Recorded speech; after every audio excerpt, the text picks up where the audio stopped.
Good evening, ladies and gentlemen. Welcome to our NISAD Bulletin, and we shall start with our headlines.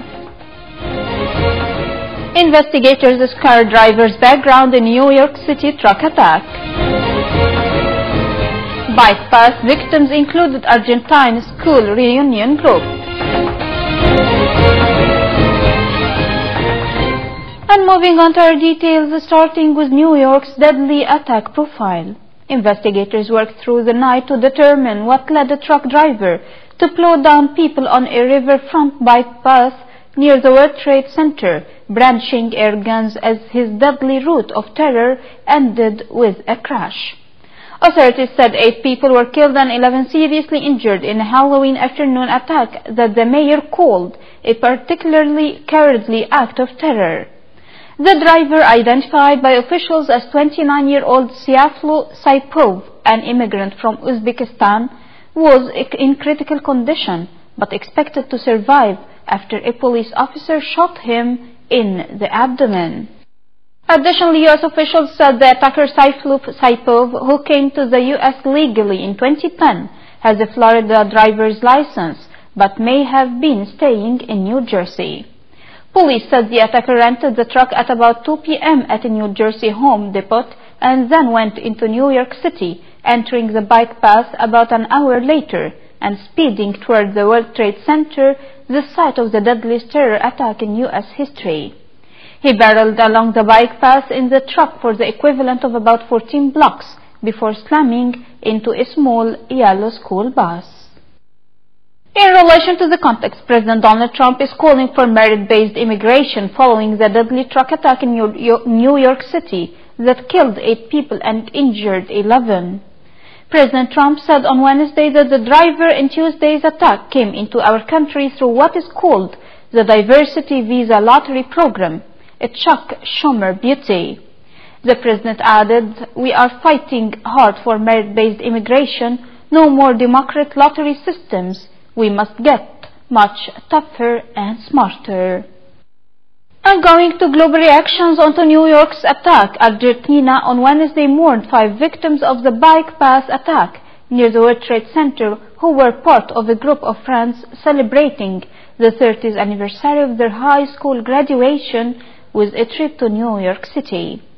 The Argentine government said that it expresses its most sincere condolences and that all Argentines are sharing in a terrible moment of profound sadness.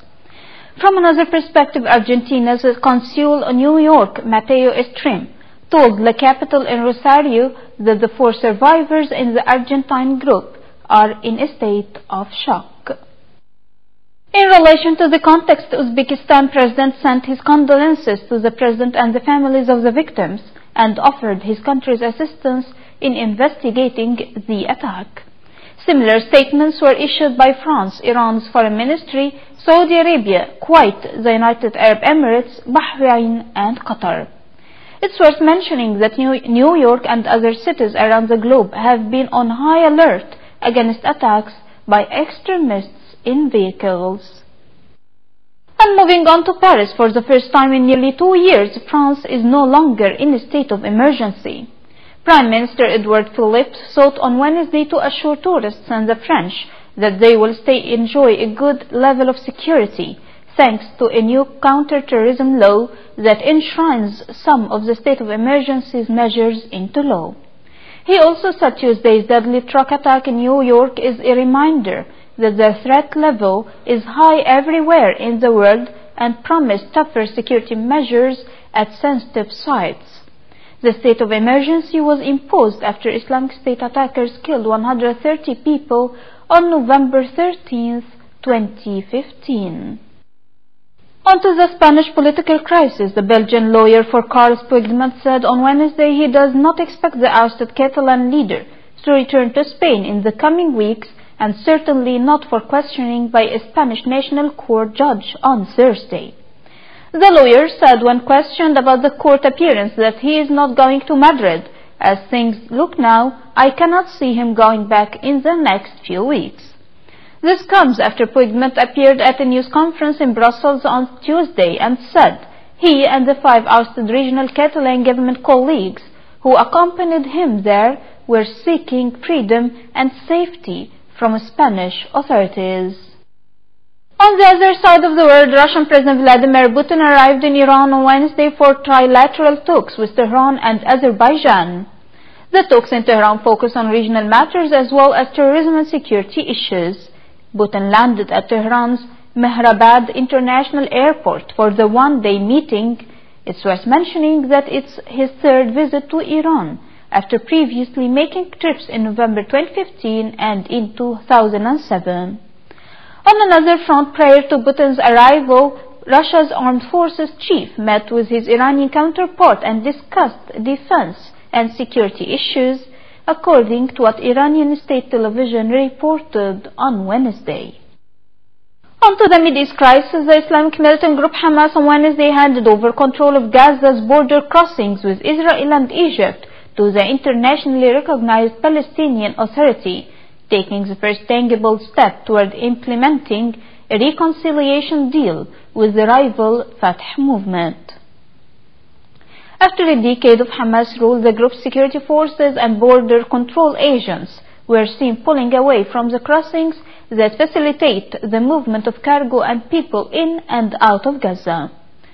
Moreover, the Hamas-appointed director of crossing points said, "From now on, we have no relationship with crossings, and our employees are not present inside them." Meanwhile, a suspected airstrike by the Saudi-led coalition fighting Shiite rebels in Yemen killed at least 26 people and wounded 9 others in the country's north. The head of the health office of the northern province of Sada said on Wednesday the airstrike struck a small hotel in a market in the province, which lies on the border with Saudi Arabia. It's worth mentioning that the Sada is a stronghold of Shiite rebels known as Houthis. I'm going to Africa. At least 6 people have been killed in rare protests in the capital of Eritrea, according to what Eritrean opposition said on Wednesday. Sources also said another roughly 50 people were injured in the protests in Asmara that began on Monday and escalated on Tuesday.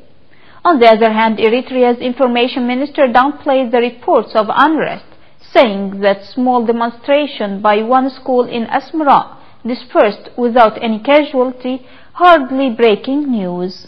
Noteworthy, the U.S. Embassy in Eritrea late Tuesday reported gunfire at several locations in Asmara due to protests and advised U.S. citizens to avoid the downtown area.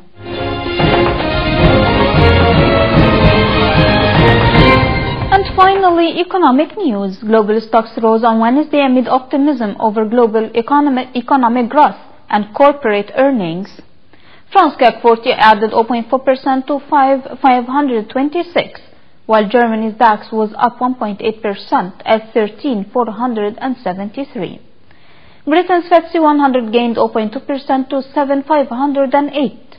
US shares were also set to advance, with Dow futures up 0.6% and S&P 500 futures climbing 0.4%. Moreover, Japan's benchmark Nikkei 225 added 1.9% to close at 22,420.08. Australia's S&P ASX 200 added 0.5% to 5,937.80, while the Shanghai Composite climbed 0.1% to 395.91. And before ending our news, let's take another look at the most important headlines for today. Investigators scar driver's background in New York City truck attack. Bike path victims included Argentine school reunion group. And this was all what we have for our today's bulletin. Thank you for watching.